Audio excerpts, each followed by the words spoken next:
I never thought I'd find myself in a real-life horror story, but here I am, shaking as I recount the events that unfolded during what was supposed to be a relaxing camping trip. My name is Sarah, and I've always been an outdoor enthusiast. Camping, hiking, and exploring nature were my passions. That is, until that fateful weekend in the dense forests of the Pacific Northwest. It all started innocently enough. My best friend, Emily, and I had been planning this trip for months. We were both stressed from our jobs in the city and needed an escape. The idea of spending a few days surrounded by towering trees, breathing in the crisp mountain air, and disconnecting from technology seemed like the perfect remedy. We arrived at the trailhead on a Friday afternoon, the sun still high in the sky. The parking lot was empty, which struck me as odd for such a popular hiking spot, but I brushed it off. Maybe we just got lucky, I thought. We shouldered our heavy backpacks and set off down the trail, excitement buzzing in the air. The first few hours of our hike were everything we'd hoped for. The forest was lush and vibrant, sunlight filtering through the canopy and casting dappled shadows on the forest floor. We chatted and laughed, our voices echoing in the quiet woods. As the day wore on and the sun began to dip below the horizon, we started looking for a suitable campsite. "How about over there?" Emily pointed to a small clearing just off the trail. It looked perfect, level ground, a nearby stream for water, and enough space for our tent and a campfire. We set up camp quickly, wanting to get everything ready before darkness fell completely. As I hammered the last tent stake into the ground, a chill ran down my spine.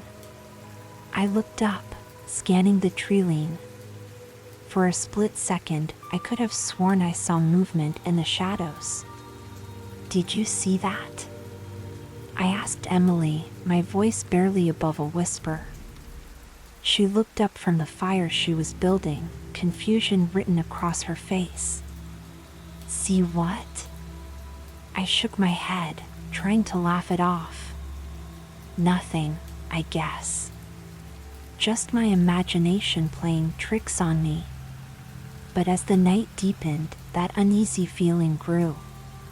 We sat around the campfire, roasting marshmallows and telling stories, but I couldn't shake the sensation that we were being watched. The forest, which had seemed so welcoming during the day, now felt oppressive and alien. "Do you hear that?" Emily suddenly asked, her body tensing. I strained my ears, listening intently. At first, all I could hear was the crackling of our fire and the gentle rustling of leaves in the breeze. But then, faintly, I caught it, a low, guttural sound that seemed to come from everywhere and nowhere at once. "What is that?" I whispered, fear creeping into my voice. Emily shook her head, her eyes wide. "I don't know, but it doesn't sound like any animal I've ever heard." The sound grew louder, seeming to circle our campsite. We huddled closer to the fire, our eyes darting around, trying to penetrate the darkness beyond its light. Suddenly, the noise stopped, leaving an eerie silence in its wake. "Maybe we should go to bed," Emily suggested, her voice shaky. "It's probably just some animal we're not familiar with." I nodded, not trusting myself to speak. We doused the fire and retreated to our tent, zipping ourselves in as if the thin fabric could protect us from whatever was out there. Sleep didn't come easily. Every snap of a twig or rustle of leaves had me jolting awake, my heart racing. It was during one of these moments of wakefulness that I heard it, footsteps, slow and deliberate, circling our tent. I reached out and grabbed Emily's arm, waking her. "Listen," I breathed. Her eyes widened as she heard the footsteps too. We lay there, frozen in fear, as whatever it was continued its slow circuit around our tent. Then, without warning, a shadow fell across the side of the tent. Something large was standing right outside. A low, raspy voice broke the silence. "I know you're in there," it said, the words barely more than a growl. "Come out and play." Emily and I clung to each other, terror paralyzing us. The shadow remained, looming over us, waiting. Then, slowly, a hand, if you could call it that, pressed against the side of the tent. It was massive, with long, curved claws that easily punctured the fabric. "This isn't happening," Emily whimpered. "This can't be real." But it was real. All too real. The hand slowly dragged down the side of the tent, tearing it open. Cold air rushed in, bringing with it a smell of decay and something else, something ancient and malevolent. In the faint moonlight, I caught a glimpse of our tormentor. It was tall, impossibly tall, with a body that seemed to be made of shadows and mist. Its face, if you could call it that, was a twisted mass of features, with eyes that glowed an unnatural yellow. "Run!" I screamed, grabbing Emily's hand and bursting out of the ruined tent. We plunged into the dark forest, branches whipping at our faces as we ran blindly through the underbrush. Behind us, I could hear it pursuing, its footsteps shaking the ground. Trees seemed to bend away as it passed, as if even nature itself feared this entity. "We have to split up," Emily yelled. "It can't chase both of us." Before I could protest, she veered off to the right, disappearing into the darkness. I wanted to follow her, to stick together, but panic and instinct drove me forward. I ran until my lungs burned and my legs felt like lead. Finally, I collapsed behind a large fallen tree, trying to muffle my labored breathing. The forest had gone quiet, too quiet. No insects chirping, no night birds calling. It was as if the entire wood was holding its breath. Then I heard it, that same guttural sound from earlier, but closer now. Much closer. I pressed myself against the rotting trunk, praying to remain hidden. Slowly, I peered over the top of the log. What I saw will haunt me for the rest of my days. The creature, for I have no other word to describe it, was standing in a small clearing, illuminated by a shaft of moonlight. In its arms was a limp form that I recognized with horror as Emily. The creature raised its head and sniffed the air. Slowly, it turned in my direction, its glowing eyes seeming to pierce right through my hiding place. A smile spread across its misshapen face, revealing rows of sharp, gleaming teeth. "I found your friend," it said, its voice like gravel. "Now it's your turn." I wanted to run, to scream, to do anything, but I was paralyzed with fear. The creature took a step toward me, still holding Emily's motionless body. As it moved, the shadows seemed to swirl around it, reaching out like tendrils of darkness. "Why are you doing this?" I managed to choke out, my voice barely a whisper. The creature tilted its head, as if considering the question. "Because you're here," it replied simply. "Because you dared to enter my forest." It took another step forward, and I could feel the malevolence radiating off it in waves. This was an ancient evil, something that had existed in these woods long before humans ever set foot here. And now, it had us in its grasp. "Please," I begged, though I knew it was futile. "Let us go. We'll leave and never come back." The creature's laugh was like the sound of trees creaking in a storm.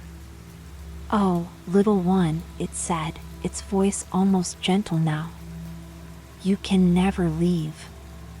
The forest has chosen you. As it reached for me with its free hand, claws extended, I knew that this was it. This was how my story would end, in the depths of a dark forest, at the hands of a nightmare made flesh. But fate, it seemed, had other plans. Just as the creature's claws were about to close around me, a bright light suddenly burst through the trees, accompanied by the sound of voices and dogs barking. The creature hissed, recoiling from the light. "This isn't over," it growled, before melting back into the shadows, taking Emily with it. I wanted to chase after it, to try and save my friend, but my body wouldn't respond. The last thing I remember before passing out was the beam of a flashlight falling on my face and a voice calling out, "Over here." We found one of them. I woke up in a hospital bed 3 days later. The search and rescue team that found me said I was suffering from severe dehydration and exposure. When I told them about the creature and Emily, they exchanged worried glances.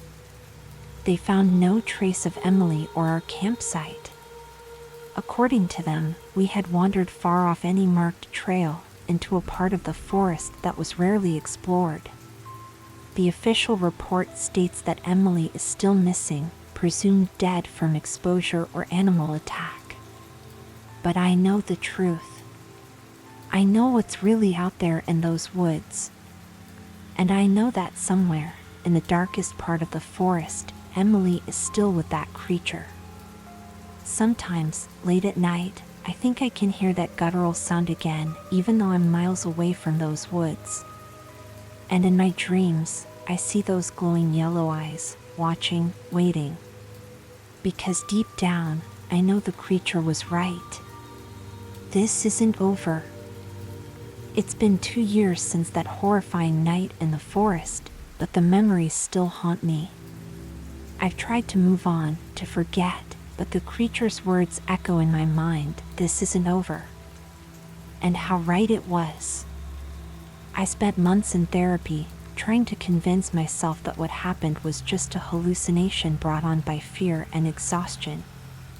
But deep down, I knew the truth. The nightmares wouldn't let me forget. It started small at first. I'd wake up in the middle of the night, feeling watched. Shadows in the corners of my room seemed to move when I wasn't looking directly at them. I'd hear whispers, just on the edge of comprehension, when I was alone in my apartment. I tried to ignore it, to rationalize it away. But then things escalated. One morning, I woke to find my bedroom window open, leaves scattered across the floor. The leaves were from trees that didn't grow anywhere near my urban apartment. Another night, I jolted awake to find a single, long claw mark gouged into the wood of my bedroom door. The police said it must have been an animal, maybe a stray cat that got in somehow. But I knew better. The mark was too high, too deep. I started sleeping with the lights on, a baseball bat by my bed. But it didn't help. The feeling of being watched, of being hunted, only grew stronger. Then came the dreams. Vivid, terrifying dreams where I was back in that forest. But this time, I was the one being chased. I'd run through endless trees, the creature always just behind me, its hot breath on my neck. And always, I'd hear Emily's voice, calling for help. I'd wake up in a cold sweat, my heart pounding. But the worst part? Sometimes, I'd find twigs and leaves in my bed, as if I'd actually been running through the forest. It was after one of these dreams that I made a decision. I couldn't live like this anymore. I had to go back. I had to find Emily. The next day, I packed a bag and drove back to the forest where it all began. The rational part of my mind screamed that this was insane, but I knew I had no choice. This would never end until I faced it. As I parked at the now familiar trailhead, a sense of dread washed over me. The forest seemed to loom before me, dark and forbidding. But I forced myself to take that first step onto the trail. Hours passed as I hiked deeper into the woods. The sun began to set, casting long shadows that seemed to reach for me like grasping hands. As darkness fell, I set up camp in a small clearing, my hands shaking as I pitched my tent. I sat by my small campfire, jumping at every sound. The forest seemed alive around me, whispering secrets in a language I couldn't understand. As the fire died down to embers, I reluctantly retreated to my tent, zipping myself in as if the thin fabric could protect me. Sleep eluded me. Every rustle of leaves, every snap of a twig had me bolt upright, my heart racing. And then, in the deepest part of the night, I heard it. That low, guttural sound that had haunted my nightmares for 2 years. It was close. Too close. I held my breath, straining my ears. Footsteps, slow and deliberate, circled my tent. Then, a voice, raspy and ancient, spoke. "Welcome back, little one. I've been waiting for you." My blood ran cold. It was here. It had found me. Summoning every ounce of courage I had, I unzipped the tent and stepped out into the night. There, at the edge of the clearing, stood the creature. It was just as I remembered, impossibly tall, its body shifting between solid and shadow. Those glowing yellow eyes fixed on me, filled with malevolent glee. "Where's Emily?" I demanded, my voice shaking despite my efforts to sound brave. The creature's laugh was like dead leaves rustling in the wind. "Your friend? Oh, she's here. She's always been here." As if on cue, I heard Emily's voice, faint and distant. "Sarah? Sarah, help me." I spun around, trying to locate the source of the sound. "Emily, I'm here. Where are you?" The creature's laughter grew louder. "She's everywhere, little one. And nowhere. Just like you will be." I turned back to face it, anger overriding my fear. "What do you want from us? Why are you doing this?" The creature tilted its head, considering me. "Want? I want what I've always wanted. To feed. To grow. To spread." It took a step closer, its form seeming to grow larger, more menacing. "This forest is old, little one. Older than your cities, your civilizations. And I am older still. I am the darkness that lurks in the hearts of all living things. The fear that keeps you awake at night. The doubt that gnaws at your soul." As it spoke, the shadows around us seemed to deepen, to move with a life of their own. I could feel the malevolence radiating off the creature in waves, an ancient, primal evil that defied comprehension. "Your friend understood, in the end," it continued. "She became part of the forest, part of me. And now, it's your turn." The shadows surged forward, wrapping around my legs like icy tendrils. I tried to run, but I was rooted to the spot. Panic overwhelmed me as the darkness began to crawl up my body. "No!" I screamed, thrashing against the shadowy bonds. "I won't let you take me." The creature's laugh echoed through the forest. "You don't have a choice, little one. The forest has chosen you, just as it chose your friend." As the shadows reached my chest, squeezing the breath from my lungs, I heard Emily's voice again. But this time, it was different. Stronger. Clearer. Sarah, listen to me. You can fight this. The creature hissed, its form flickering. Silence. But Emily's voice continued. The forest is alive, Sarah. But it's not evil. It's this thing that's evil. It's twisting the forest's power. You can stop it. The creature roared, a sound of pure rage that shook the trees around us. But in that moment of distraction, I felt the shadow's grip on me loosen. Emily's words echoed in my mind. The forest is alive. And suddenly, I understood. I closed my eyes, blocking out the sight of the advancing shadows, the creature's terrible form. Instead, I focused on the forest around me. The solid earth beneath my feet. The rustling leaves overhead.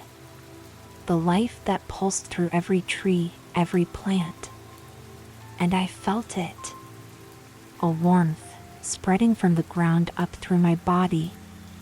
The forest's true power, untainted by the creature's malevolence. My eyes snapped open. The shadows were retreating, recoiling from the soft green glow that now surrounded me. The creature howled, its form wavering like smoke in the wind. No, it shrieked. This is impossible. I took a step forward, then another. Each step sent a pulse of energy through the forest floor. Trees creaked and groaned, their branches reaching towards the creature. This forest doesn't belong to you, I said, my voice steady and strong. It never did. The creature tried to retreat, but roots burst from the ground, wrapping around its legs. More and more trees joined in, their branches entwining to form a living cage. This isn't over, the creature howled as the forest closed in around it. I am eternal. I cannot be destroyed. But its words were cut off as the trees fully encased it, sealing the creature in a prison of wood and leaf. The forest fell silent, the malevolent presence that had tainted it for so long finally contained. As the green glow faded from my skin, I heard a rustle behind me. I turned to see Emily stepping out from behind a large oak tree. She looked pale and tired, but very much alive. Emily, I cried, running to embrace her.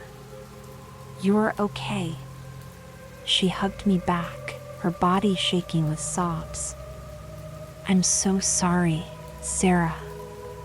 I tried to warn you, to keep you away. But it was too strong. I pulled back, looking into her eyes.